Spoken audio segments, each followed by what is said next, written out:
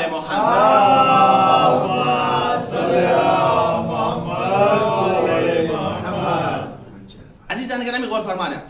اگر یہاں تک بات آپ کو پہنچے تو ایک جملہ عرض کر رہا ہوں، انشاءاللہ تعالیٰ کوئی بھی خاموش نہیں رہے گا. اس بات کو آپ محسوس کریے گا. بجائے انسان کے متکبر ہونے کے، بجائے انسان کے تکبر اختیار کرنے کے، بجائے انسان کے اپنے مزاجی اعتبار سے فرعون بننے کے، مزاجی اعتبار سے آج کوئی فرعون کہلواتا نہیں ہے. اور کری کا سیزن ہے، آج کوئی اپنے آپ کو خدا کہلواتا نہیں ہے، لیکن مزاجن سب کے اندر شاید انا پائی جاتی ہے. انا سمجھ میں آتا، میں ہوں، یہ انانیت ہے. میں ہوں، یہ انانیت ہے. یہ مزاجن انسان فرعون بن جاتا ہے. توجہ چلو سیزن ہے، بجائے اس کے کہ انسان مزاجن فرعون بنے. قسم خدا کی خطابت کا جملہ محسوس کریے گا، اور بہت بڑا جملہ، بہت بڑی نصیحت، بہت بڑا پیغام بھی ملے گا. انشاءاللہ کوئی خاموش نہیں رہے گا. بجائے اس کے کہ انسان مزاجن اپنے اندر غرور پیدا کرے، اپنے اندر تکبر پیدا کرے، اپنے اندر انانیت پیدا کرے، قسم خدا کی ایک مرتبہ وہ مزاجن اللہ کا مخلص بندہ بن جائے. دیکھیں میں نے بہت احتیاط سے جملہ کیا ہے. بجائے مزاجن تکبر کے، متکبر ہونے کے، ایک مرتبہ وہ مزاجن اخلاقاً اللہ کا خالص بندہ بن جائے. اللہ کا خالص بندہ بن جائے. جملے کی قدر کریے گا عزیزان گرامی. ایک مرتبہ اگر وہ انسان اللہ کا واقعاً خالص بندہ بن جائے تو جنت میں جانے کی تمنا نہیں کرے گا. اللہ اتنی قدرت دے دے گا، زمین پر بیٹھے بیٹھے جنت بیچنے لگے گا. ایک صلوات پڑھنے پر محمد و آل محمد.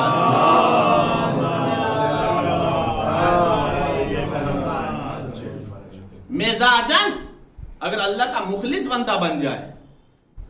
بہلول نبی رسول امام نہیں تھے.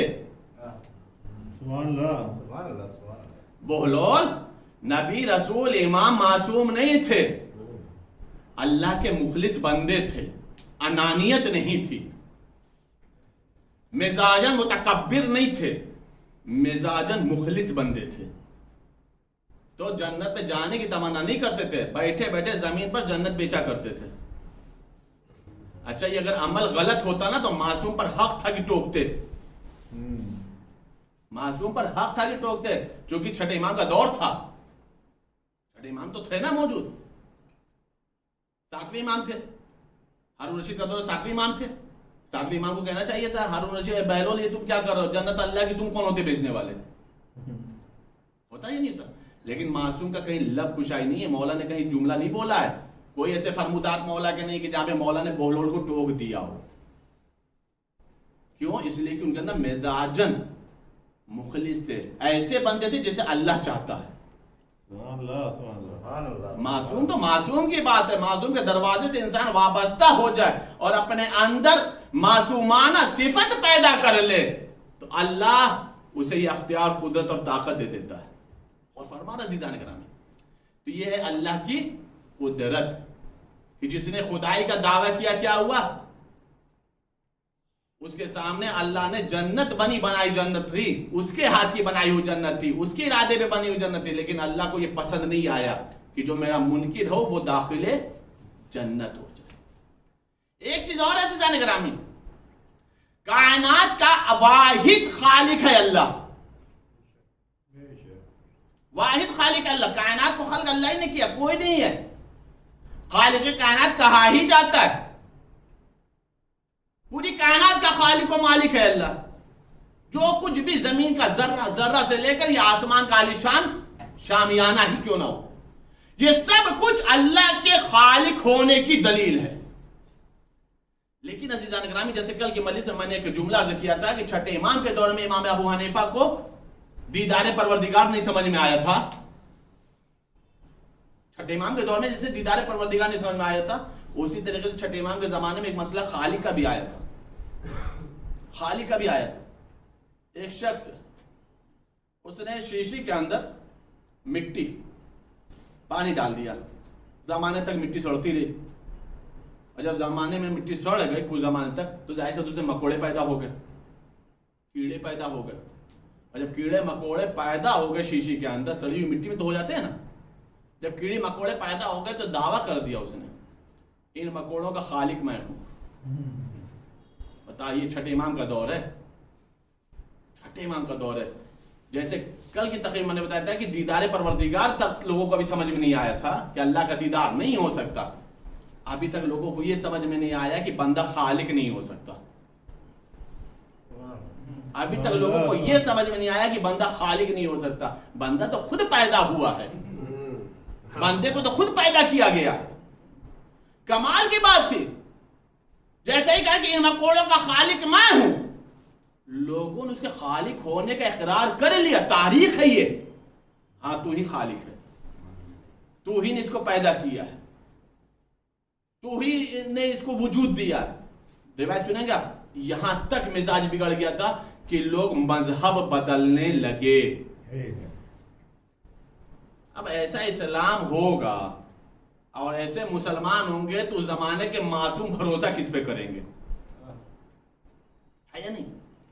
کوئی سوال و جواب نہیں, کوئی دلیل برہان نہیں, بس ڈائریکٹ یہی کہ میں خالق ہوں.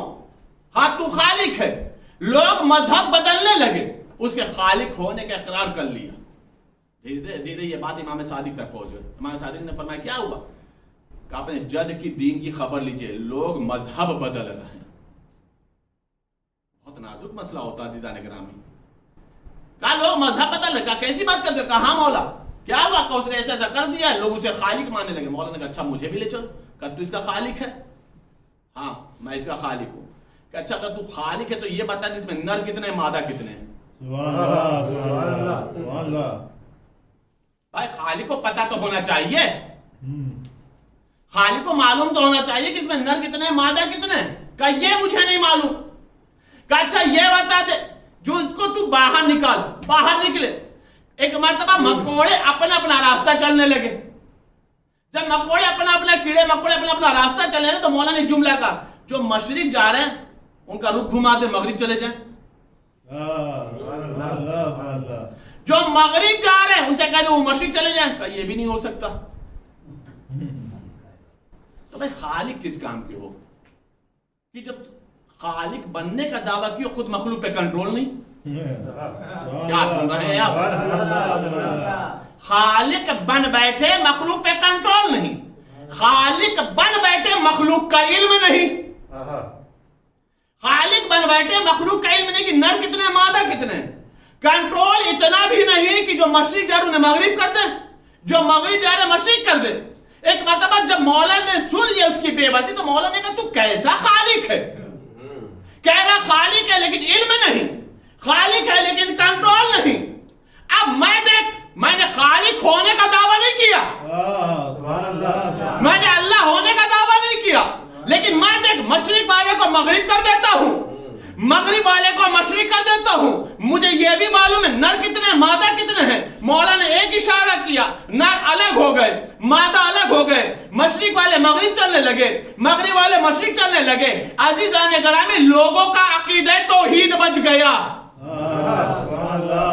لوگوں کا عقیدہ خالق پروردگار بچ گیا.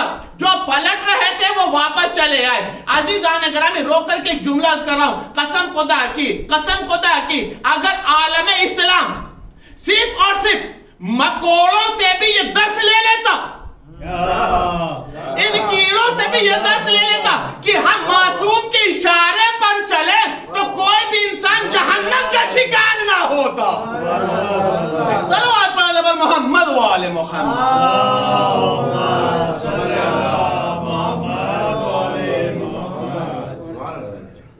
اللہ ان کیڑے مکوڑوں سے بھی درس لے لیتا کہ ہم معصوم کے اشارے پر چلیں، معصوم کے رخ پر چلیں، معصوم ہمیں جدھر لے جانا چاہ رہا ادھر لے کے چلیں، تو قسم خدا کی پورا عالم اسلام مولا علی کی ولایت کو تسلیم کر لیتا، سبحان اللہ اہل بیت کو تسلیم کر لیتا۔ یہ نہ تسلیم کرنے کا مین سبب یہی ہے کہ لوگ ایک سے ویسے الٹے سیدھوں کے اشاروں پہ خوب چلے، معصوم کے اشاروں پر نہیں چلے، معصوم کی پیروی نہیں کی۔ اگر معصوم کی پیروی کیا ہوتا، معصوم کی بات مانی ہوتی تو عزیزان گرامی کربلا نہ ہوتے، کربلا نہ ہوتی۔ کربلا ہوئی اسی لیے ہے کہ معصوم کی بات نہیں مانی گئی۔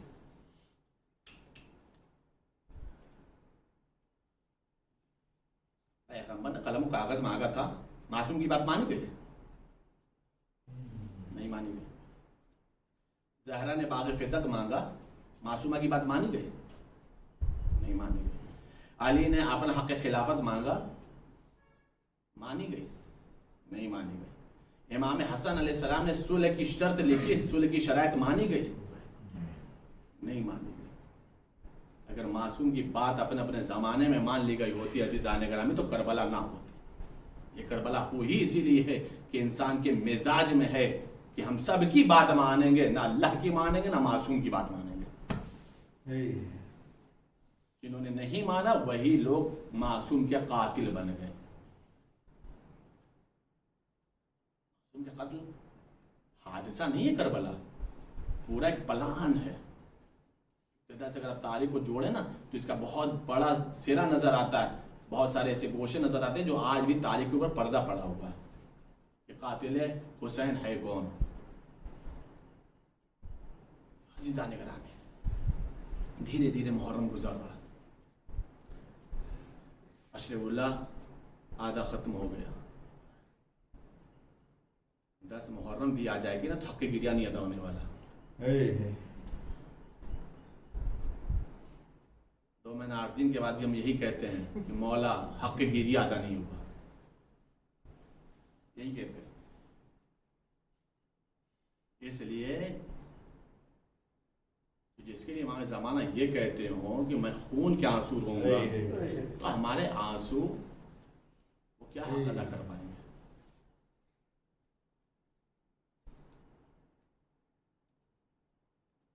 آج ہمیں اس یتیم کا مسائل پڑھنا ہے جس کی عمر صرف 13 سال، 2 یا 3 سال کا تھا، بابا کا سایہ اٹھاتا۔ کون یتیم معلوم ہے؟ حسن کا یتیم، حسن کا یتیم۔ آج ام فروا کو اس کے یتیم کا پرسہ دے دو۔ صرف 2 یا 3 سال کے تھے جناب قاسم، انہوں نے یہ دیکھا تھا کہ بابا کے جگر کے 72 ٹکڑے گرے تھے۔ یہ وہ معصوم یتیم شہید ہے جس کے بابا کے جنازے پہ تیر برسائے گئے تھے۔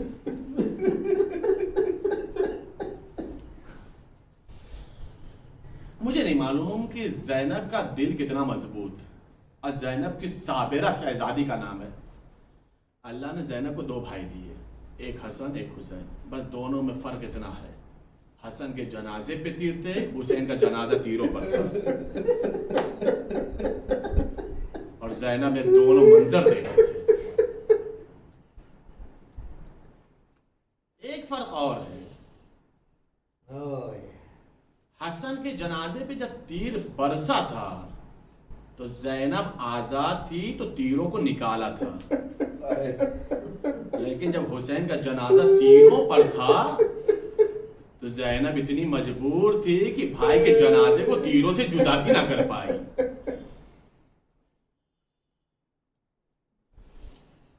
جس وقت امام حسن کی شہادت ہوئی تھی تو شہادت سے پہلے 2 یا 3 سال کے جو جناب قاسم تھے ان کے بازو پر امام حسن نے ایک تعویذ باندھی اور ایک جملہ کہا تھا، میرے اللہ جب بہت بڑی مصیبت آئے راہ حل نہ ملے تو اس تعویذ کو کھول کر پڑھ لینا،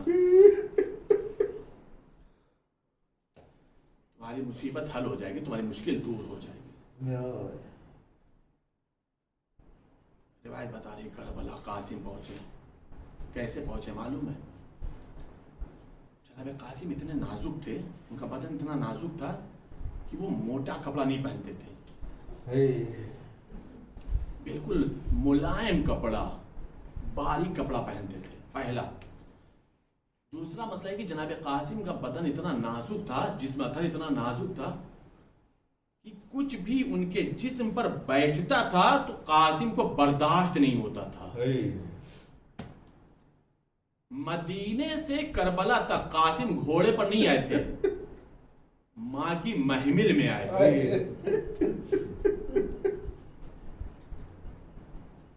میں نے پڑھ دیا، آپ نے سن دیا۔ جس قاسم کے جسم پر کوئی بھی چیز بیٹھ جائے برداشت نہ ہو، اس قاسم کے جسم پر جب گھوڑے دوڑے ہوں گے،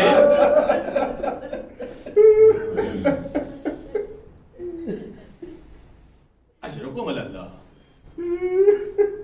بہت مشکل مسائل ہے جناب قاسم کا زردارو۔ شب عاشورہ ہے، ہمت کر کے پڑھو وزادارو، شاید تھوڑا وقت لگ جائے آج مسائل میں، اس لیے کہ امام زمانہ کو اس معصوم یتیم کا پرسہ دینا ہے۔ حسن کی روح آئی ہوگی، آج میرے یتیم پر رونے والے آئے ہیں۔ اللہ ان آوازوں پر رحمت نازل کرے، ان آنکھوں پر رحمت نازل کرے جو قاسم کے نام پر روتی ہیں۔ سنو گے عزادارو، تھوڑا مسائل زیادہ ہو جائے گا، لیکن عزادارو یتیم تو پہلے سے ہے، وہ رونے میں بخل نہ کرنا، اس کے حق کا آنسو قاسم کو ضرور دے دینا۔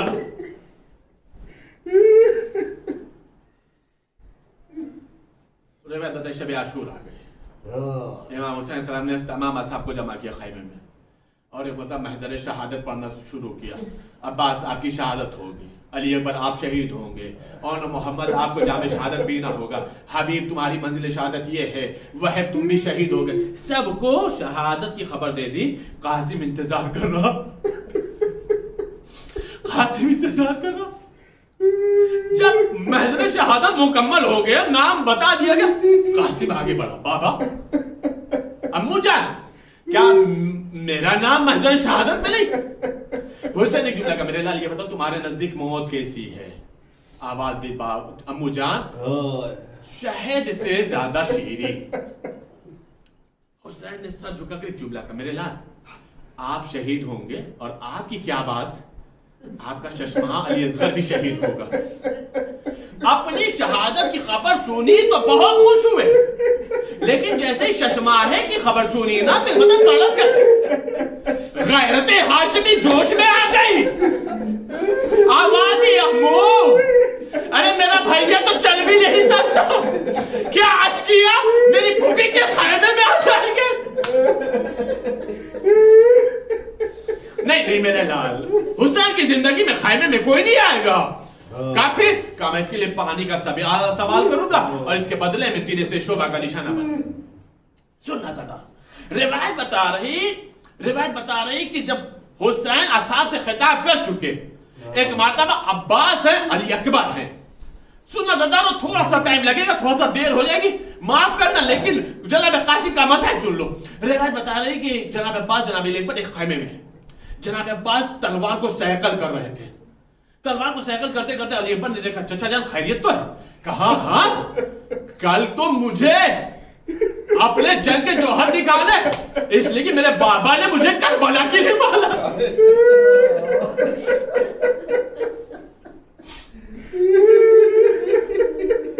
کہا تو مجھے کربلا کے لیے مانگا ہے نا، میرے بابا نے کربلا آ گئی ہے، تلوار کی سیکل کر رہا ہوں، میرے لال دیکھو تلوار کی دھار دیکھو۔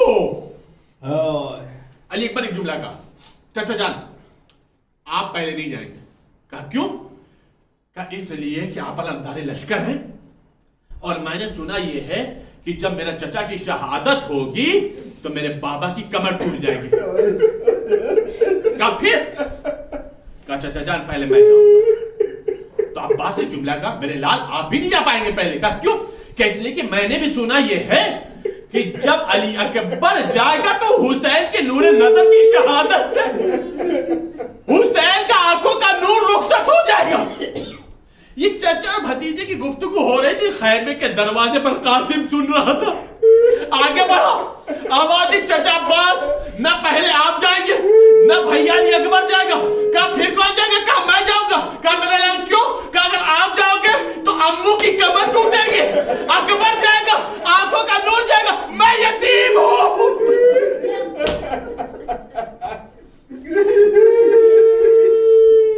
سننا زدارو, سننا زدارو, میں یتیم ہوں, میں یتیم ہوں بابا.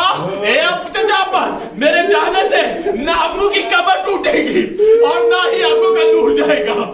ازادارو قاسم آ گئے, قاسم آ گئے. روایت جب جملہ کہہ رہی, روایت بتا رہی ہے کہ ام فروہ نے جناب قاسم کو سمجھانا شروع کیا. اے میرے لال میں بیوہ ہوں, اے میرے لال تو ہی میرا سرمایہ ہے. میں نے تمہارے بابا کا جنازہ تیروں کو دیکھا ہے, میں نے تمہارے بابا کے جنازے سے تیر نکالا ہے, میں نے تمہارے بابا کو 2 کفن پہنے تھے. اے میرے لال, اے میرے لال کل صبح شہادت کو اپنے آپ کو حسین پہ قربان کر دینا. ایک بتا سنو گے عزادارو قاسم نے جواب کیا دیا. قاسم کہتے یہ ہے اماں جنازہ جب دوبارہ گیا تھا تو دفن ہو گیا, جنازہ سلامت تھا. یہ قاسم آپ سے وعدہ کر رہا ہے جائے گا ضرور لیکن اس کا جنازہ سلامت نہیں ہے. بس ازادہ میں تمام ہو رہی ہے. روایت بتائے صبح عاشور نمودار ہوئی, صبح عاشور نمودار ہوئی. جناب قاسم کو اجازت نہیں مل رہی تھی, بابا کے نام یاد آیا. روایت بتا رہی ہے, روایت بتائے ام فروہ دیکھتی یہ ہے کہ جناب قاسم گھٹنے پر سر رکھ کر آنسو بہا رہے تھے. جناب قاسم گھٹنے پر سر رکھ کر آنسو بہا رہے تھے. قاسم گھٹنے پر سر رکھ کے آنسو بہا رہے تھے. ام فروہ پوچھا میرے لال خیریت؟ امو اجازت نہیں دیتے. کہا میرے لال تمہارے بابا نے اپنی شہادت کے وقت ایک تعویذ باندھا تھا اور کہا تھا جب آخری وقت ہوگا کوئی مصیبت آئے گی تو اس تعویذ کو کھول کے پڑھ لیں تمہیں راہ حل مل جائے گا. میرے لال تعویذ کھولو, اس سے بڑی مصیبت کیا ہے؟ تعویذ کو کھولا, آنکھوں سے لگایا, لبوں پہ بوسہ دیا. جملہ سنو گے تعویذ میں کیا لکھا تھا؟ اے میرے لال قاسم جب تمہارا چچا, جب تمہارا امو حسین پیاسا ہو, اکیلا ہو, نرغہ اعضا میں ہو, میرے لال میں نہ رہوں گا, میری جگہ تو ناصر بن جانا, میری جگہ پر اپنے آپ کو حسین پہ قربان کر دینا. اس لیے کہ میرا بھیا پیاسا ہے, میرا بھیا عالم غربت میں ہے, اکیلا ہے, تنہا ہے. اس کی نصرت سے پیچھے نہ ہٹنا. پہنچ گئے. چچا جان بھیا کی تحریر پڑھ لیجیے, اپنے بھائی کی تحریر کو دیکھا. ایک جملہ کا میرے لال یہ بھائی کی تحریر ہے یا یہ شہادت کا اذن ہے؟ جا میرے لال خدا حافظ. روایت بتا رہی زیرہ پہنا رہے تھے, زیرہ پہنا, زیرہ بڑی تھی, زیرہ بڑی تھی. قاسم کی عمر تھی 13 سال. جناب قاسم نے دیکھا کہ ایک زیرہ نہیں ہٹی, دوسری زیرہ نہیں ہٹی, تیسری زیرہ نہیں ہٹی. جملہ کا امو جان زیرہ ہٹا دیجیے, میں بغیر زیرہ کے جاؤں گا. امو جان مجھے گھوڑے پر بیٹھا دیجیے. گھوڑے پر بیٹھانا ضرور, لیکن بیٹھانے سے پہلے کام کیا حسین نے پتہ کیا کیا؟ امامے کے دونوں سرے کو کھول دیا, گریبان کو چاک کر دیا. اس منظر کو ماں نے دیکھ لیا, ماں تڑپ گئی. آقا ابھی تک کسی مجاہد کے ساتھ آپ نے یہ نہ کیا, میرے لال کے ساتھ امامے کے تحت لینا کیوں کھولا, گریبان کو کیوں چاک کیا؟ سنو کیسا تھا. مولا حسن نے کیا جواب, مولا حسن نے کیا جواب دیا کہ ام فروہ یہ جو چیز میں نے کیا ہے نا یہ عالم میں یتیموں کی نشانی ہے, یہ عالم میں یتیموں کی نشانی ہے. میں نے امامہ کھول دیا, گریبان چاک کر دیا ہے تاکہ شاید یہ اشکیا اسے یتیم سمجھ کر کسی سیراب کر دے. مجلس تمام ہو گئے. بس ایک منظر, 2 منظر, مجلس تمام ہو گئے. روایت بتا رہی حسن کا یتیم پہنچا ارزاق شامی کے لڑکے کو واسل جہنم کیا. خود ارزاق شامی جب آیا تو 1000 جوانوں کے برابر تھا. عزادارو جیسے ارزاق شامی آیا ہے نا, حسین نے آسمان کی طرف دیکھا اور ایک جملہ کہا, میرے معبود تجھے معلوم ہے یہ 1000 کے برابر ہے اور میرا قاسم 3 روز کا بھوکا, میرا قاسم 3 روز کا بھوکا پیاسا ہے. اے میرے معبود میرے قاسم کو فاتح بنا دے. روایت بتا رہی قاسم نے یا علی کہہ کے ایسا وار کیا کہ ارزاق شامی واسل جہنم ہو گیا. عزادارو پیسے ساتھ کے سب مل کر کے حملہ کرو. اب جب سب نے مل کر کے حملہ کیا نا تو حسن کا یتیم سنبھل نہ سکا, گھوڑے سے زمین پر آیا, آواز دی امو میرا آخری سلام قبول کرو. عزادارو ادھر سے حسین چلے, ادھر سے عباس چلے, قاسم بیچ میں پڑے تھے. روایت بتا رہی ادھر کے گھوڑے ادھر کے گھوڑے ادھر. جب گھوڑے کی ٹھاپیں پڑتی تھی تو قاسم کے سینے سے آواز آتی تھی یا اللہ. بس عزادارو مجلس تمام ہو گئے, یا اللہ بس. عزادار روایت بتا رہی حسین اس وقت پہنچے ہیں جب قاسم زندگی میں پامال ہو گیا تھا. ایک مرتبہ حسین نے اپنی ابا کو بچھایا, لاشیں کے ٹکڑوں کو اکٹھا کیا, کٹری کو باندھا, پشت پہ رکھا, خیمے کے دروازے پر ام فروا تیرا بیٹا آ گیا. ایک مرتبہ ام فروا نکلی, ایک جملہ کہا اے آقا ارے میرے بیٹے کا لاشا کہاں. حسین نے کٹری کو کھولا, لاشے کے پامال ٹکڑوں کو دکھایا. ام فروا نے ایک جملہ کہا اے میرے نہار ارے تو نے اپنا وعدہ پورا کر دیا. اے میرے نہار تیرے بابا کا جنازہ تو آیا لیکن تیرا پامال لاش.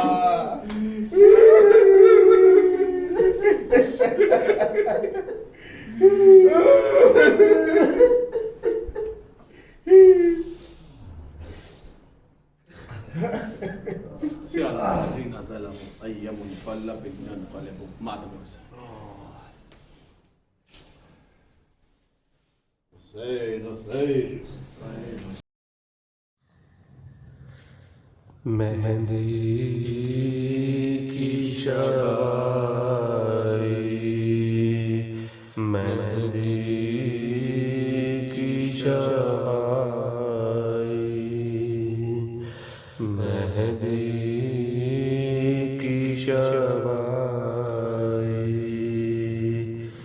یہ خوش خبری مادر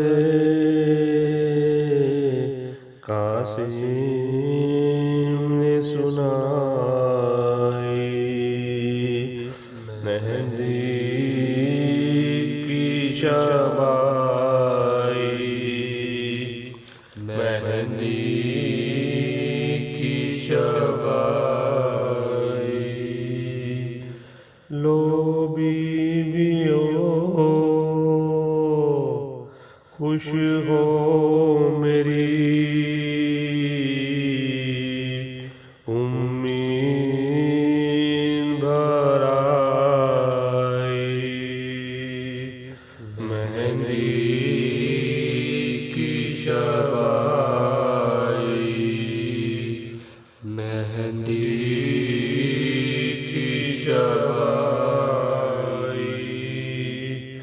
دولہا بھی بنا دیکھوں گی قاسم کو میں نالا مدعا سے دھروا مدعا سے دھروا سو گھڑی خالق نے مجھے آج دکھائی مہندی کی شب آئی مہندی کی شب آئی مہندی کی شب آئی اے لوگو بتاؤ کہ میرا حال برا ہے، یہ ماجرا کیا ہے، یہ ماجرا کیا ہے۔ جس نے یہ سنا، جس نے یہ سنا، اشکوں سے آنکھوں اس کی بھر آئی، مہندی کی شب آئی، مہندی کی شب آئی۔ قاسم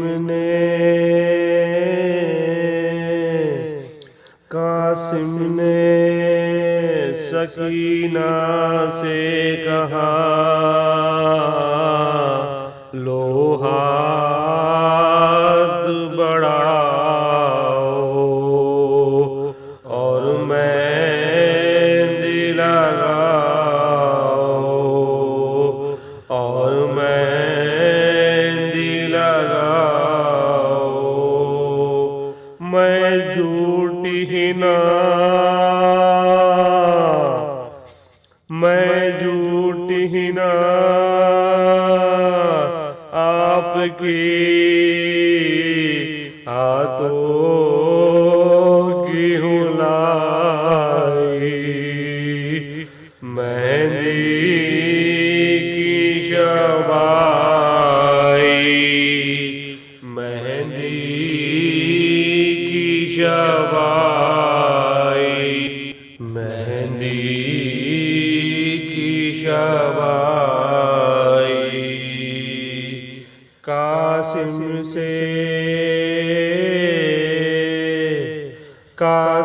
سے کہا، مادرے قاسم میری جان، میں تم پہ ہوں قربان، میں تم پہ ہوں قربان۔ کیوں مہندی لگاتے نہیں، کیا جی میں سمائی، مہندی کی شب آئی، مہندی کی شب آئی۔ ارمان تھے، ارمان تھے، تم باندھے ہوئے سر پہ ہو صحرا، گھونگھٹ میں ہو کبرا، گھونگھٹ میں ہو کبرا۔ مدت سے میری، مدت سے میری آج یہ امید بھر آئی، مہندی کی شب آئی، مہندی کی شب آئی، مہندی کی شب آئی۔ یا حسین، یا حسین، یا حسین، یا حسین، یا حسین۔ حسین حسین حسین حسین۔ لاش قاسم کے ہر ایک ٹکڑے سے آتی تھی صدا، میرا لاشا میری ماں کو نہ دکھانا،